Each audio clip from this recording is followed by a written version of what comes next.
2006 Toyota Matrix base model. I'm gonna install this mirror from the XR or the XRS models that has these lights on it, because my mirror that I have now doesn't have any lights, and there's no lights in the front at all.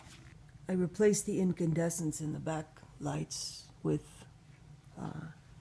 LEDs, and that makes a good difference, but it's still very dark up here since there's no kind of dome light.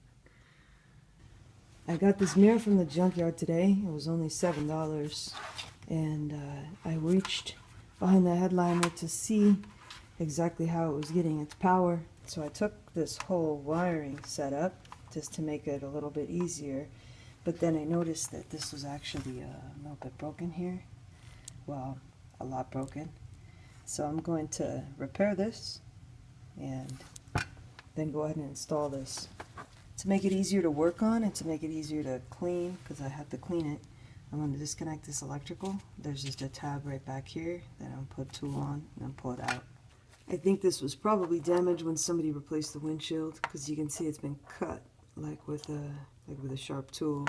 And this part here is the part that goes right under where the headliner is. So I'm guessing that's what happened, but who knows. At any rate, there's more than enough length to just open this up and connect this side to that side, so I'll just strip that down and maybe use like a butt connector. That's all I'm going to do. It's a little dirty, I got to clean it up, and this part here is broken, but that's okay because I actually have my dash cam, which is a mirror that's going to go over this, so it wouldn't even matter if this glass was broken to me. To get in here and change these bulbs, there's a little spot where you can put a tool right here and pop this up. Same on this side, and then there's a couple of tiny little bulbs in there, so I'm gonna check those bulbs before I install it. The light bulbs are kind of hard to take out. They're either 192s or 194s, I can't really tell, but I put a red one on this side just to see what kind of base it was in there, and that is a 194, and it fits. And then on this side, I took out the one that was in there, which is a 194 or 192, and I put in a 921, which is way brighter, but it's also going to get hotter. Then I'll probably replace them with LEDs because this will get hot. But to get these little light bulbs out, you can't really get your fingers in there.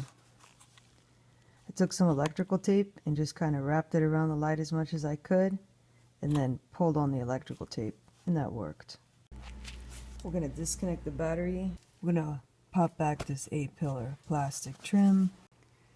I'd like to use my plastic trim tools, but I don't know where I put them. So I'm going to use a metal tool, but you can see this will cover it. You're just going to get back in here and pry this open. So you just put your tool back here like that. You might even be able to do it by hand, and you're just pulling it back enough. You can see this is that's the clip there. There's another one down there, and those are just going in these holes. So I'm very unlikely that you're gonna break it, even though it might feel like you're gonna.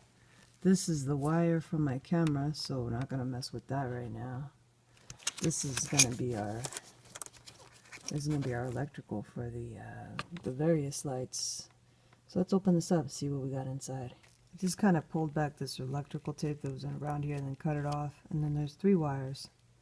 This one here is blue with white stripe. This one here is in the middle is red with a yellow stripe. And this one here all the way to the right, it looks white, but it's got a black stripe on it.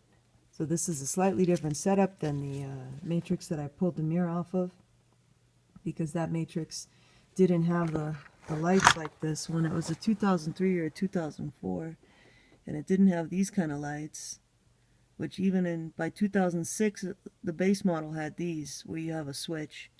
It says door off and on, and on the other ones I guess you couldn't select it because there was no selector on them. Now I'm just gonna field splice into this here, this white with black stripe, that's ground, and this blue with white stripe, that's power. This is the harness here. You remember that part I disconnected. I just disconnected it from the mirror since it's a little bit easier to work with. And so it's just got these two. There must be a way to trigger that mirror by signal, because there's only 2 wires going in here. There's 3 pins on the mirror. So there must be some models where it does have signal. That might be kind of cool to add that. I guess that might be something to experiment with. But I'm just going to field splice this. So to field splice, you're going to cut about 2.5 inches off of your insulation on each of these. And then we'll open this up here about 1 inch, strip your insulation, and then we're going to, don't cut this, you're just going to take the insulation off. Then we'll pop it open, thread it through, wrap it, and that's a nice way to splice in. We'll wire this in parallel and see. We just pull back the insulation, cut off the insulation, and then get that little eyelet. We're just going to go in through here like that, like thread the needle, and then wrap it around. I'll show you the end product, but it works really well for these kind of tight places. So that's what you're going for in the end there. See how it's just wrapped around and then wrapped around itself up here. And then I just gotta tighten these up with the pliers. That is a Torx 20. You take it out and then you can just slide the mirror right off. You can put the new mirror on just like that and tack it in, then go ahead and plug it back in. Alright, so here's the end result.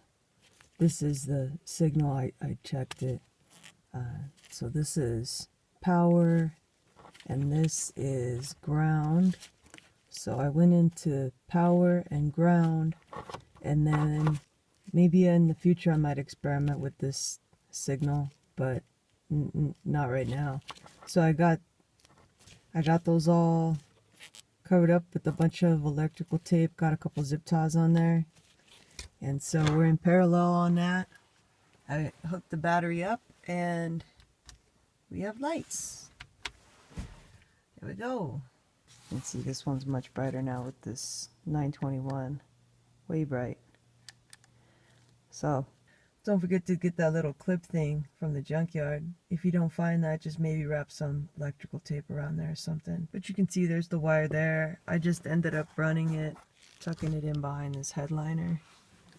All back here and over here. And this is actually just the wire from my camera.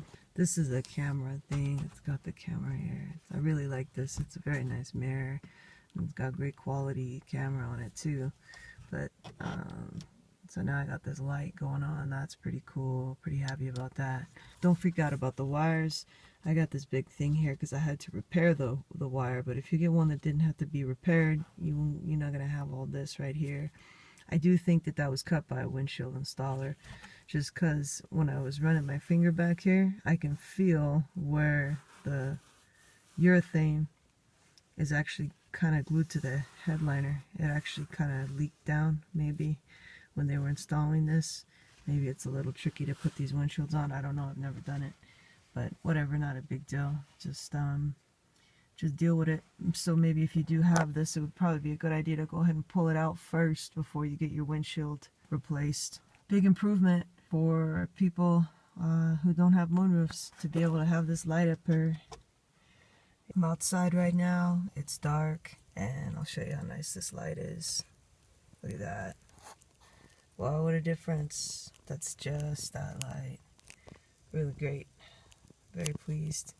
Alright, something I forgot. When you disconnect your battery, you're going to reset the seatbelt indicator thing. When a lot of us like to turn it off because it's pretty intense. When you or your passenger have your seatbelt off, it's like beep, beep, beep, beep, beep. It beeps a lot. So what you do is you just put the key in the ignition. Before you do that, put the seatbelt kind of over your arms so that you'll have your other hand ready to plug it into the seatbelt receiver, but don't plug it in yet. And you'll just turn the key like this and make sure that you're in odometer mode. So click to odometer mode, and then you're going to turn the key back just one click, turn it back on, and get on this right away and hold this down for 10 seconds. Keep holding that down for 10 seconds.